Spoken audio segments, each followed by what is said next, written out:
নমস্কার বন্ধুরা, অনুভয় রান্নাঘরে আরও একটি নতুন রেসিপিতে সবাইকে স্বাগত জানাচ্ছি।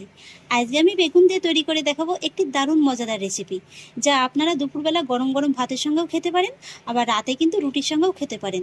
খেতে কিন্তু দুর্দান্ত লাগে। সাধারণ বেগুন এইভাবে রান্না করলেও কিন্তু খেতে অসাধারণ লাগে। এইভাবে একবার রান্না করে খেয়ে দেখতে পারেন। আশা করছি বারবারই কিন্তু এইভাবেই খেতে মন চাইবে। আর সেই জন্য দেখুন বন্ধুরা, এখানে আমি নিয়েছি 300 গ্রাম বেগুন। আমি এখানে একটু লম্বাটে ধরনের বেগুনটা নিয়েছি, আপনারা কিন্তু যে কোনো ধরনের বেগুনটা নিতে পারেন। এবার আমি বেগুনটাকে একটু কেটে নেব। বেগুনটার বোটাটা ছাড়িয়ে এইভাবে আমি একটু শুধু 2 টুকরো করে লম্বালম্বিভাবে কেটে নেব।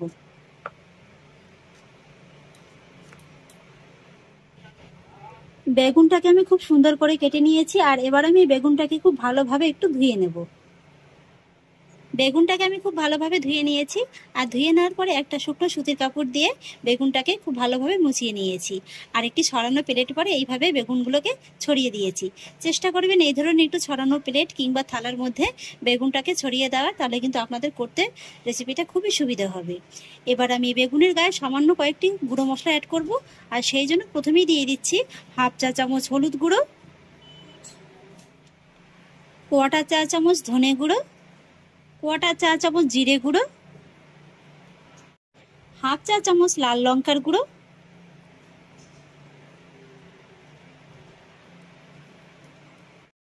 হাফ চা চামচ লবণ, 2 চা চামচ বেসন,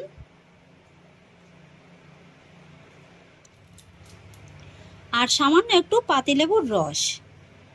এখানে আপনারা পাতিলেবুর রসের পরিবর্তে আমচুর পাউডারও ব্যবহার করতে পারেন।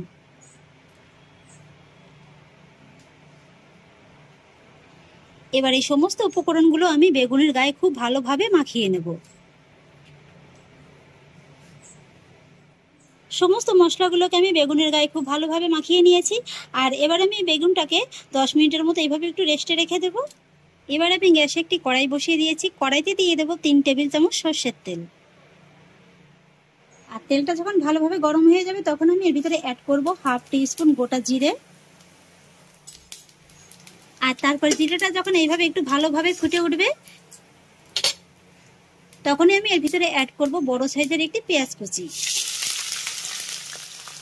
পেঁয়াজটাকে তেলের সঙ্গে হালকা করে একটু প্রথমে ভেজে নেব। এখানে কিন্তু বন্ধুরা এই পেঁয়াজটাকে এইভাবে একটু লম্বালম্বি করে কুচিয়ে নেওয়ার চেষ্টা করবেন। পেঁয়াজটাকে হালকা করে ভেজে নিয়েছি। আর এবার আমি এর ভিতরে কয়েকটি গুঁড়ো মশলা অ্যাড করব। আর প্রথমেই দিয়ে দিচ্ছি হাফ চা চামচ হলুদ গুঁড়ো, 1 চা চামচ ধনে গুঁড়ো, হাফ চা চামচ জিরে গুঁড়ো, হাফ চা চামচ লাল লঙ্কার গুঁড়ো। আর এবার অ্যাড করব 1 চা চামচ আদা রসুন বাটা। এই সময় কিন্তু গ্যাসের ফ্লেমটাকে একেবারে কমিয়ে দিয়ে এই মশলার উপকরণগুলো দেবেন।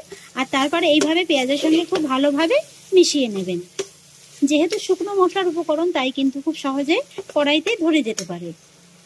আর এইভাবে ভালোভাবে মিশিয়ে 2-1 মিনিট এইভাবে মশলাটাকে একটু কষিয়ে নিতে হবে। মশলাগুলোকে 2-1 মিনিট এইভাবে একটু কষিয়ে নেওয়ার পরে এর ভিতরে অ্যাড করতে হবে টমেটো পিউরি। আর সেই জন্য এখানে আমি মিডিয়াম সাইজের 2টো টমেটো পিউরি দিয়ে দিচ্ছি। এখানে আপনারা পাকা টমেটোটাকে কুচিয়েও দিতে পারেন। সেই সঙ্গে দিয়ে দিচ্ছি মিক্সির বাটি ধোয়া জল সামান্য একটু। আর দিয়ে দিচ্ছি স্বাদ অনুযায়ী লবণ। এবার মিডিয়াম লো ফ্লেমে এই মশলাটাকে আবারও খুব ভালোভাবে কষিয়ে নিতে হবে। সেই জন্য আমি এইভাবে একটু ঢাকা চাপা দিয়ে মোটামুটি 3 থেকে 4 মিনিটের মতো সময় নিয়ে মশলাটাকে খুব ভালোভাবে কষিয়ে নেব। 3 মিনিট বাদে ঢাকাটাকে তুলে নিচ্ছি। মশলাটা কিন্তু খুব সুন্দরভাবে কষিয়ে নেওয়া হয়ে গেছে। এই যে দেখুন, তেলটা কিন্তু খুব সুন্দরভাবে আলাদা হয়ে গেছে। আর এবার আমি এর ভিতরে অ্যাড করব হাফ টিস্পুন গরম মশলা গুঁড়ো। আর সুন্দর একটা রং এবং স্বাদের ব্যালেন্সটা ঠিক রাখার জন্য দিয়ে দেবো হাফ টিস্পুন চিনি, তবে অপছন্দ করলে স্কিপ করে যেতে পারেন। এবার আমি এই মশলাগুলোকে এই আগের মশলার সঙ্গে খুব ভালোভাবে মিশিয়ে মোটামুটি এই 30 থেকে 40 সেকেন্ডের মতো একটু কষিয়ে নেব। ফাইনালি আমি মশলাগুলোকে খুব সুন্দরভাবে কষিয়ে নিয়েছি। আর আমি এই মশলার ভিতরে অ্যাড করব 1.5 কাপের মতো জল। মশলার সঙ্গে জলটাকে ভালোভাবে মিশিয়ে নেব। মশলার সঙ্গে জলটাকে আমি খুব ভালোভাবে মিশিয়ে নিয়েছি। আর এবার একদম লো ফ্লেমে এইভাবে ঢাকা চাপা দিয়ে আমি গ্রেভিটাকে ফুটিয়ে নেব 5 থেকে 6 মিনিটের মতো সময় নিয়ে। আর এদিকে বেগুনের গায়ে মশলাটি মাখিয়ে রেখেছি, প্রায় 10 মিনিটের মতো হয়ে গেছে। হাত দিয়ে আর একবার মশলাগুলোকে বেগুনের গায়ে খুব ভালোভাবে লাগিয়ে নেব। আর তারপর গ্যাসের অন্য বার্নারে আমি একটি ফ্রাই প্যান বসিয়ে দিয়েছি। প্যানে দিয়ে দেবো 2 টেবিল চামচ সরিষার তেল। আর তারপর তেলটা যখন খুব ভালোভাবে গরম হয়ে যাবে তখন মিডিয়াম হাই ফ্লেমে একটা একটা করে বেগুন আমি এই গরম তেলের ভিতরে ছেড়ে দেবো। আর তারপরে বেগুনের এই নিচের পাশটা ভেজে নেব 1 মিনিটের মতো সময় নিয়ে। 1 মিনিট বাদে বেগুনগুলোকে এইভাবে উল্টে দেব। আর তারপরে বেগুনের অপর পাশটাকেও একই রকমভাবে ভেজে নেব 2 মিনিটের মতো সময় নিয়ে। মোটামুটি বেগুনগুলো ভাজার সময় যেন 80%-এর মতো সেদ্ধ হয়ে যায় সেইভাবে ভেজে নিতে হবে। এবার বেগুনগুলোকে আবার উল্টে দেখছি। এই যে দেখুন বন্ধুরা, বেগুনগুলো কিন্তু খুব সুন্দরভাবে ভাজা হয়ে গেছে। এবার আমি বেগুনগুলোকে তেল থেকে তুলে নেব। এই বেগুনগুলো কিন্তু বন্ধুরা আপনারা এইভাবেও মশলা মাখিয়ে তেলে ভেজে গরম গরম ভাতের সঙ্গে খেতে পারেন, খেতে কিন্তু দুর্দান্ত লাগে।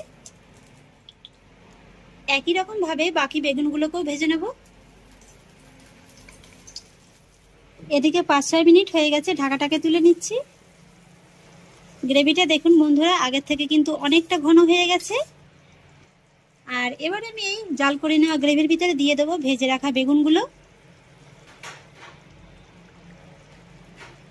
গ্রেভির সঙ্গে বেগুনগুলোকে ভালোভাবে একবার নেড়েচেড়ে মিশিয়ে নেব। গ্রেভির সঙ্গে বেগুনগুলোকে আমি খুব ভালোভাবে মিশিয়ে নিয়েছি। আর এবার মিডিয়াম লো ফ্লেমে ঢাকা চাপা দিয়ে আমি এই বেগুনগুলোকে রান্না করে নেব 2 মিনিটের মতো সময় নিয়ে। যেহেতু বেগুন একটা খুবই নরম সবজি আর তাছাড়া আগেই ভেজে নেওয়া আছে, তাই কিন্তু রান্না করতে খুব বেশি সময় লাগবে না। এবার 2 মিনিট বাদে আবারও ঢাকাটাকে তুলে নিচ্ছি। দেখে নিশ্চয়ই বুঝতে পারছেন যে বেগুনের রেসিপিটা খেতে কতটা লোভনীয় হয়েছে। এই রেসিপিটি আমি আগেই বলেছি, গরম গরম ভাতের সঙ্গেও খেতে পারেন, আবার কিন্তু রুটির সঙ্গেও খেতে পারেন। দুটোর সঙ্গেই কিন্তু একেবারে জমে ক্ষীর হয়ে যাবে। আর এবার আমি ফাইনালি সব শেষে এর ভিতরে অ্যাড করব সামান্য একটু ধনেপাতা কুচি। আর তারপরে দিয়ে দেবো 3টি কাঁচা পাকা লঙ্কা।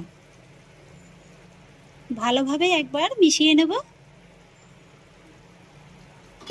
ব্যাস বন্ধুরা, তৈরি হয়ে গেল আমার দুর্দান্ত স্বাদের বেগুন কারি রেসিপি।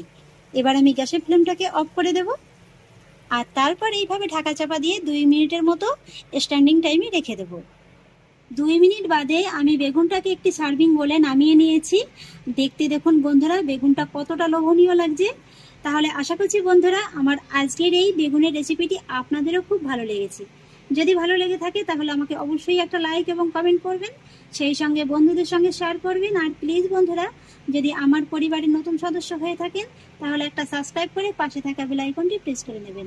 ফিরে আসছি এরকমই পরের অন্য কোনো নতুন রেসিপি নিয়ে। সবাই ভালো থাকুন, সুস্থ থাকুন, ধন্যবাদ।